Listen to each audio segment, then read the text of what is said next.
Assalamualaikum warahmatullahi wabarakatuh. Selamat malam. Pada kesempatan kali ini kami dari kelompok 5 Production and Operation Analysis kelas AADA akan mempresentasikan tugas akhir kami dari bab 1 sampai bab 8. Sebelumnya perkenalkan anggota kelompok kami, yaitu ada Fikri Zaidan, Ferry Ahmad Zaidi, Danu Ardiansyah Putra, dan Osef Alvan Fadil. Modul 1 Forecasting. Forecasting atau peramalan adalah estimasi atau prediksi kejadian di masa depan, terutama terkait demand atau permintaan. Forecasting sangat penting dalam manajemen operasional untuk menentukan kapabilitas dan supply yang dibutuhkan untuk memenuhi demand. Berikut adalah data penjualan La Familia Bike yang tertera pada gambar di sebelah kiri. Catatan: data penjualan setiap periodenya ditambahkan dengan jumlah dari 3 angka terakhir dari setiap anggota, yaitu sebesar 1537. Berdasarkan dari hasil data di atas, akan dilakukan forecasting dengan 4 metode, yaitu time series decomposition, moving average, holds, dan winter.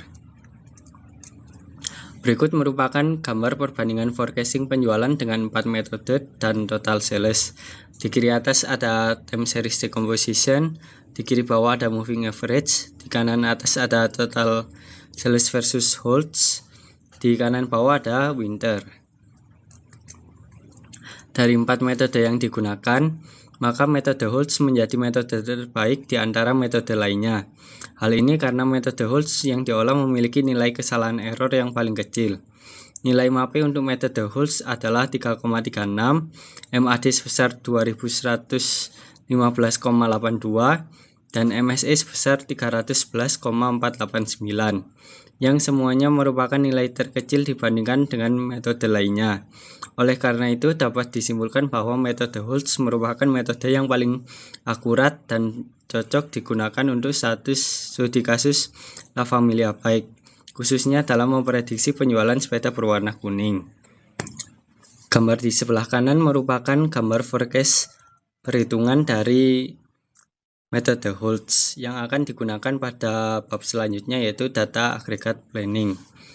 Agregat planning La Familia Bike yaitu menggunakan 4 metode.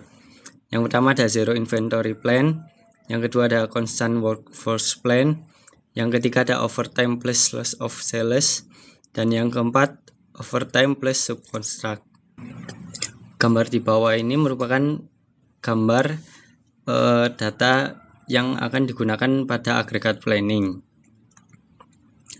Berdasarkan perhitungan keempat strategi agregat plan yang telah dilakukan, zero inventory plan menjadi opsi paling murah dengan biaya yaitu 208.569.779, lebih rendah dibandingkan metode lainnya. Hasil ini wajar karena zero inventory plan menyesuaikan jumlah pekerja tiap bulan agar produksi kumulatif dekat dengan permintaan, sehingga ending inventory hanya berfluktuasi tipis dan tidak terjadi penumpukan persediaan yang mahal. Terima kasih. Kemudian selanjutnya akan dilanjutkan teman saya, yaitu Mas Danu Ardiansyah Putra. Selanjutnya modul 3 dan 4 mengenai assembly proses dan MPS. Assembly proses definisinya adalah suatu proses yang menyatukan komponen-komponen menjadi suatu produk yang lengkap. Suatu proses untuk merakit suku cadang dan bahan dalam urutan yang telah ditentukan hingga produk menjadi produk jadi. Kemudian mengenai MPS atau jadwal induk produksi atau master production scheduling. Cara untuk menyusun dan memperbarui jadwal produksi utama yang berkaitan dengan fungsi-fungsi berikut. Yang pertama, menyediakan kebutuhan material dan perencanaan kebutuhan kapasitas. Yang kedua, menjadwalkan pesanan produksi dan pembelian untuk item-item MPS. Pada proses assembly La Familia Bike, pada tabel yang ditunjukkan adalah bill of material atau BOM. Pada studi kasus La Familia Bike, proses ini dibagi menjadi bill of material, master production schedule, serta La Familia Bike assembly. mengenai assembly proses lab familia baik berdasarkan tabel bill of material dapat disusun assembly chart-nya dan product structure. Dengan membuat product structure akan mempermudah konsep dalam pembuatan sepeda dengan cara identifikasi hierarki komponen, penentuan urutan perakitan, dasar informasi, pembuatan MRP, dan jadwal produksi, serta memastikan ketepatan BOM dan lead time per level.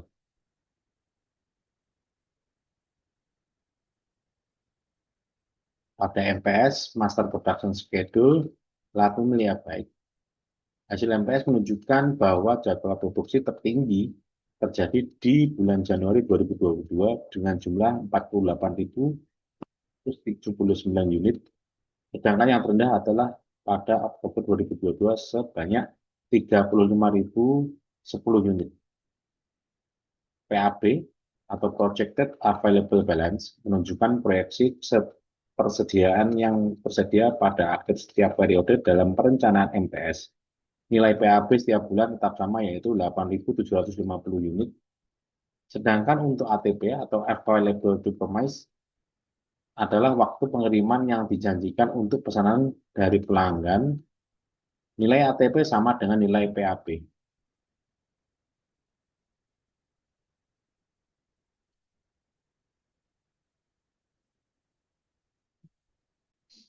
Oke, di sini kita akan lanjut inventory control dan operation scheduling. Objektif pada pembelajaran ini berfokus pada pemahaman pengendalian persediaan dan penjadwalan produksi yang efisien. Dalam konteks tersebut, sistem Kanban diterapkan untuk menyelaraskan output produksi dengan permintaan pelanggan, meminimalkan persediaan mulai dari material mentah hingga produk jadi, serta mengurangi aktivitas yang tidak memiliki nilai tambah atau waste. Selain itu, dilakukan juga perhitungan batas atas persediaan agar stok tetap pada level optimal dan mendukung kelancaran proses produksi. Dengan demikian, pembelajaran ini membantu membangun kemampuan analitis dalam merancang sistem produksi yang lebih efektif dan responsif. Berikut adalah tabel Kanban. Jadi di sini ada 5 work center 1 sampai 5. Di sini adalah part-part yang dimanufaktur. Kemudian di sini ada container capacity unit, ada lead time, di mana lead time itu dibagi menjadi process time, delay time, sama moving time. Kemudian ada ini adalah lead hour. Kemudian ini ada expected lead time atau expected lead time hour dalam satuan hour. Kemudian finished good demand in unit, di sini datanya given. Expected lead time juga datanya given dari study case. Kemudian parts per unit ini diambil dari modul sebelumnya. Terus di sini ada demand units per hour, ini adalah 256. Kemudian safety stock di sini di sini adalah kolom safety stock, kemudian di sini adalah kolom Kanban cards per our containers. Kemudian di sini ada units per Kanban card dan maximum inventory units. Jadi berdasarkan pengolahan data kita, hasil total perhitungan kartu Kanban menunjukkan 148,768 kartu per kontainer. Total kapasitas maksimum persediaan juga berada pada batas 5.125,12 units dengan waktu tunggu atau lead time rata-rata per part ini adalah 0,79 jam atau 0,79 jam per komponen. Oke, lanjut. Di sini adalah setelah kita membuat Kanban table, di sini kita lanjut ke mesin scheduling. Pembuatan mesin scheduling di sini kita menggunakan CDS algoritma. Jadi pertama kita menggunakan mesin 1 sampai di awal sama mesin 4. Kemudian kita tentukan optimal solution ya untuk jadi urutan proses part yang job di sini adalah part ya. Jadi mana yang didahulukan, mana yang diakhirkan seperti itu. Ya sama sebelumnya di sini kita ada 5 parts ya, 5 jenis part, brake pads, caliper mount bolts, rotor sama hydraulic hose. Kemudian di sini kita punya 4 mesin. Di sini ada mesin lathe atau mesin bubut, milling atau mesin press, drilling mesin bores, dan CNC, mesin CNC. Jadi ini datanya given dari study case La Familia. Jadi berdasarkan 3 iterasi. Iterasi pertama itu kita dapatkan waktu di 38 menit. Kemudian iterasi 2 kita dapatkan juga di 38 menit. Namun di iterasi ketiga itu bukan yang malah lebih singkat, itu malah lebih lama di 42 unit. Maka yang kita ambil di sini adalah yang paling optimal ya, atau yang paling sedikit waktu machiningnya, yaitu 38 menit. Sebenarnya bebas kita mau iterasi 1 dulu atau iterasi 2 karena baik iterasi 1 atau 2 itu sama-sama 38 menit dan machine idle time-nya itu atau yang hitam di sini itu 40 menit. Untuk kasus ini kelompok kami kita ambil yang iterasi kedua. Jadi iterasi kedua itu urutan optimal solusinya ada di pembuatan komponen atau job. Kaliper mount balls dulu, yang ketiga kemudian hydraulic hose, kelima kemudian brake pads ke satu, kemudian keempat rotor dan kedua kaliper. Oke, kita lanjut. Di sini ada operation scheduling. Jadi berdasarkan metode yang digunakan di sini, total worker needed-nya di 423 orang. Working day-nya itu 5 hari dengan 2 hari istirahat di tiap minggu. Total worker-nya itu ada di 85 pembulatan dari 423 dibagi 5 integer. Kemudian disimpulkanlah di sini kebutuhan tenaga kerja per hari berada dalam rentang 55 hingga 65 orang. Untuk memenuhi kebutuhan tersebut secara efisien, maka jadwal rotasi disusun sehingga kegiatan operasional dapat berjalan dengan jumlah pekerja minimal. Selain itu, kita juga menggunakan alat bantu Linggo, aplikasi Linggo. Jadi berdasarkan aplikasi Linggo ini didapatkan bahwa hasil optimasinya itu menunjukkan bahwa kebutuhan tenaga kerja yang paling optimal itu sebanyak 85 orang, dapat terpenuhi dengan pembagian sebagai berikut. X1 di 9 orang, X2 di 15 orang, X3 di 11 orang, X4 9 orang, X5 21 orang, X6 7 orang, dan X7 13 orang. Jadi berdasarkan ini kita butuh total worker itu 85 orang, 85 dikali jumlah gaji per individu atau per pekerja itu ada di data agregat planning, didapatkanlah total gaji yang harus kita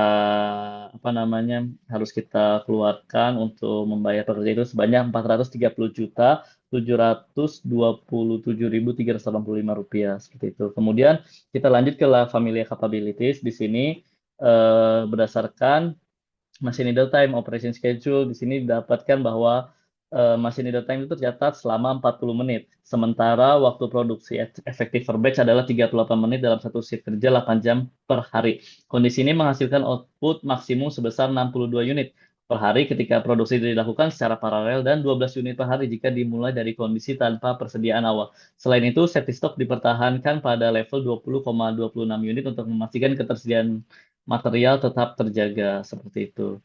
Oke, terima kasih.